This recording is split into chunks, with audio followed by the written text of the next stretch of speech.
Scenes and Adventures in the Semi-Alpine region of the Ozark Mountains of Missouri and Arkansas, 1853, by Henry Rowe, Schoolcraft. Incidents of Travel, Chapter 1, Part 2, Number 5. July 8th. The calcareous and elevated formation of rocks, covered with geological drift, continued constantly along the Missouri shore, for it was this shore and not the Illinois side that we generally hugged. This drift, on ascending the elevations, consisted of a hard and reddish loam or marly clay filled with pebble stones of various kinds and fragments and chips of hornstone, chert, common jasper, argillaceous oxide of iron, radiated quartz, and quartz materials, betokening the disruption in ancient eras of prior formations. The trees observed on the diluvial elevations were oaks, sassafras, and on the best lands walnut, but of sparse growth, with a dense forest of cottonwood, sycamore, and elm on the alluvions. On ascending the river 5 miles, we came to the town of Cape Girardeau, consisting of about 50 wooden buildings of all sorts, with a post office and 2 stores. We were now at the computed distance of 50 miles above the influx of the Ohio. We went no farther that day. This gave me an opportunity to explore the vicinity. I had not yet put my foot ashore when a fellow passenger brought me a message from one of the principal merchants of the place, desiring me to call at his store and aid him in the examination of some drugs and medicines which he had newly received. On reaching his store, I was politely ushered into a back room where some refreshments were handsomely set out. The whole thing was, in fact, designed as a friendly welcome to a professional man who came neither to sell nor buy, but simply to inquire into the resources and natural history of the country. At this trait of hospitality and appreciation in a stranger, I took courage and began to perceive that the West might be relied on. I found the town of Cape Girardeau situated on an elevation of rich, red, marlish soil, highly charged with oxide of iron, which is characteristic of the best arable soils of the mine country. This soil appears to be very readily dissolved in water and carried off rapidly by rains, which furnishes a solution to the deep gulfs and gorges that disfigure many parts of the cultivated high grounds. If such places were sown with the seeds of grass, it would give fixity to the soil and add much to the beauty of the landscape. July 9th. We resumed our journey up the rapid stream betimes, but with every exertion ascended only 7 miles.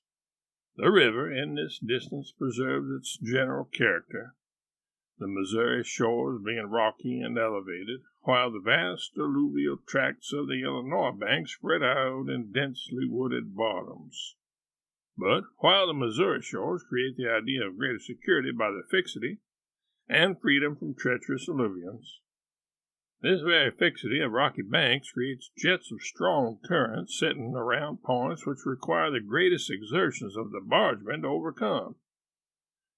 To aid them in these exigencies, the cordel is employed. This consists of a stout rope fastened to a block in the bow of the barge, which is then passed over the shoulders of the men, who each at the same time grasp it and lean hard forward. July 10th. To me, the tardiness of our ascent after reaching the rock formations was extremely favorable, as it facilitated my examinations. Every day the mineralogy of the western banks became more interesting, and I was enabled daily to add something to my collection. This day I picked up a large fragment of the pseudo-pumice which is brought down the Missouri by its summer freshets. This mineral appears to have been completely melted, and its superficies is so much enlarged by vesicles filled with air and a specific gravity thereby so much reduced as to permit it to float in water. We encamped this evening after an ascent of 7 miles at a spot called the Moccasin Spring, which is contained in a crevice in a depressed part of the limestone foundation, or formation. July 11th. This day was signalized by our being passed by a small steamer of 40 tons burden called the Harriet, laden with merchandise for St. Louis. Viewed from our standpoint, she seemed often nearly stationary and sometimes receded in her efforts to stem the fierce current, but she finally ascended slowly and with labor. The pressure of the stream, before mentioned against the rocky barrier of the western banks, was found today to be very strong.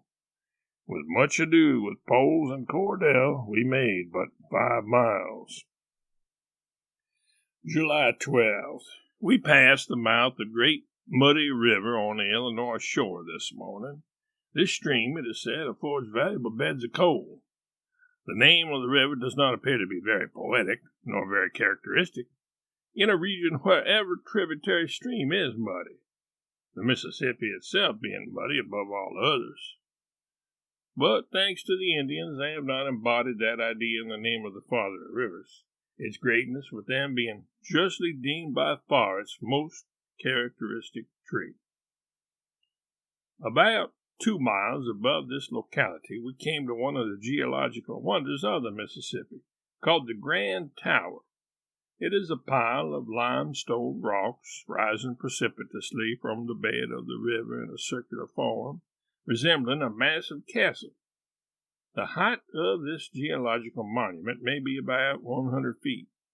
It is capped by some straggling cedars, which have caught a footing in the crevices. It might, with as much propriety as one of the Alps, be called the Jungfrau Virgin, for it seems impossible that any human being should ever have ascended it.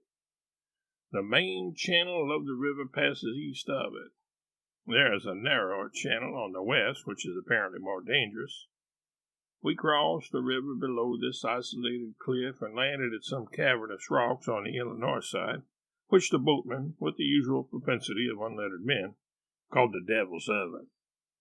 We then recrossed the river, and after ascending the distance along the western shore, were repulsed in an attempt with the cordel to pass Garlic Point. The captain then made elaborate preparations for a second attempt, but again failed. A third effort with all our appliances was resolved on, but with no better success. And we came to finally for the night in an eddy below the point, having advanced during the day 7 miles. If we did not make rapid progress, I had good opportunities of seeing the country and of contemplating this majestic river in one of its most characteristic phases, namely, its summer flood. I pleased myself by fancying, as I gazed upon its rushing eddies of mud and turbid matter, that I at least beheld a part of the Rocky Mountains passing along in the liquid state. It was a sight that would have delighted the eyes of Hutton, for methinks a quantity of detritus and broken down strata would not have required in his mind many cycles to upbuild a continent. Mountains to chaos are by waters hurled, and recreate the geologic world.